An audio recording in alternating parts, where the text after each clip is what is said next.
Merci. La parole est à Monsieur Philippe Meunier. Merci, Monsieur le Président. Ma question s'adresse à Monsieur le Premier ministre. Gouverner, c'est prévoir.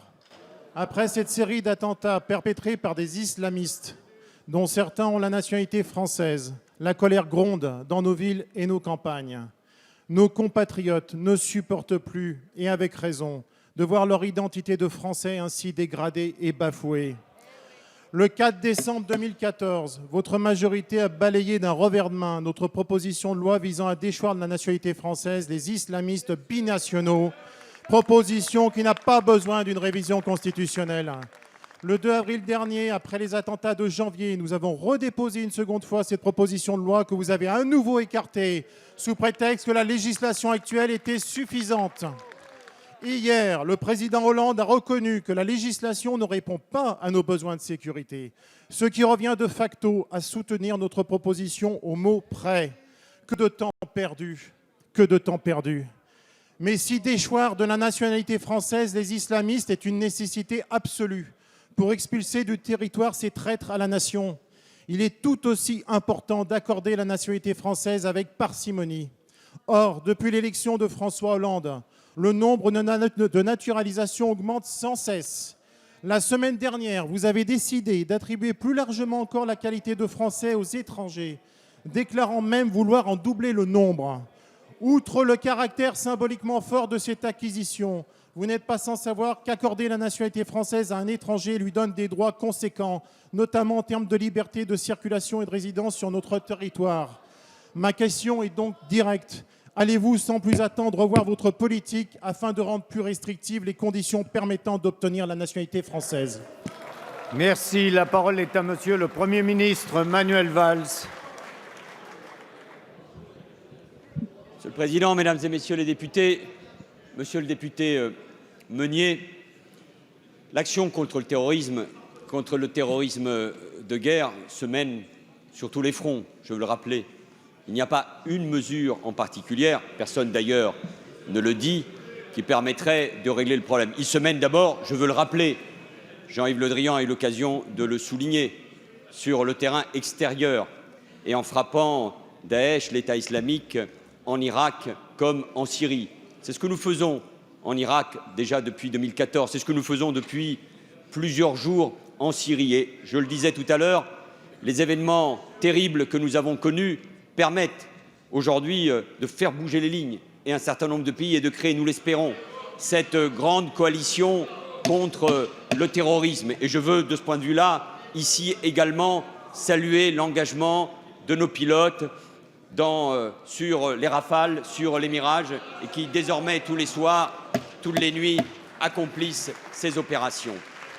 Se mène sur le front intérieur, bien évidemment, qui peut l'ignorer. Et ce sont les moyens que nous allons donner à la police, à la gendarmerie, aux services de renseignement, aux services de justice, aux douanes, ces moyens en termes d'hommes, de femmes, de postes, que nous n'avons cessé d'augmenter depuis 2012 et nous allons poursuivre. Mais ce sont également des investissements importants, tant les budgets de fonctionnement ont baissé entre 2007 et 2012 et dont la police et la gendarmerie ont besoin, parce que pour faire face à ce terrorisme, nos forces de l'ordre ont besoin de moyens. Et puis ce sont les choix qui ont été évoqués hier par le Président de la République pour ce qui concerne notamment la révision constitutionnelle, pour intégrer un certain nombre d'aspects de la loi de 1955 et de celle révisée que nous présenterons demain en Conseil des ministres, mais aussi, le Président de la République le rappelait, pour ce qui concerne la déchéance de la nationalité. Apporter une réponse juridique efficace, le ministre de l'Intérieur le soulignait, au défi du terrorisme, c'est donc élargir la possibilité de déchéance de nationalité. Le Code civil permet de déchoir de sa nationalité une personne ayant acquis la nationalité française, ayant été condamnée pour terrorisme, sauf si cela a pour effet de le rendre apatride. La révision constitutionnelle proposée permettra de déchoir également de sa nationalité une personne née française, disposant de la double nationalité et condamnée pour des faits de terrorisme ou pour atteinte aux intérêts fondamentaux de la nation. Je vous réponds donc très précisément. Enfin, monsieur le député, pour conclure, dans ce débat, avec la colère, les angoisses, les peurs de nos concitoyens, je pense sincèrement que nous avons une responsabilité. C'est de faire en sorte que l'unité de la nation soit préservée. Chacun, pas uniquement l'unité de la représentation nationale, pas uniquement de ceux qui représentent la nation, mais de la nation. Et la confusion que vous opérez dans votre question, le fait de rendre, par les propos que vous tenez, tout étranger suspect, ça, vous nous trouverez toujours devant pour dire non. Non, précisément, je veux rappeler que sur les trottoirs de Paris, monsieur le député, et dans la salle du Bataclan, il y a eu des étrangers qui ont été tués. Il y a eu des Français d'origine étrangère. Il y a eu peut-être même, monsieur le député, des Français qui avaient acquis leur nationalité.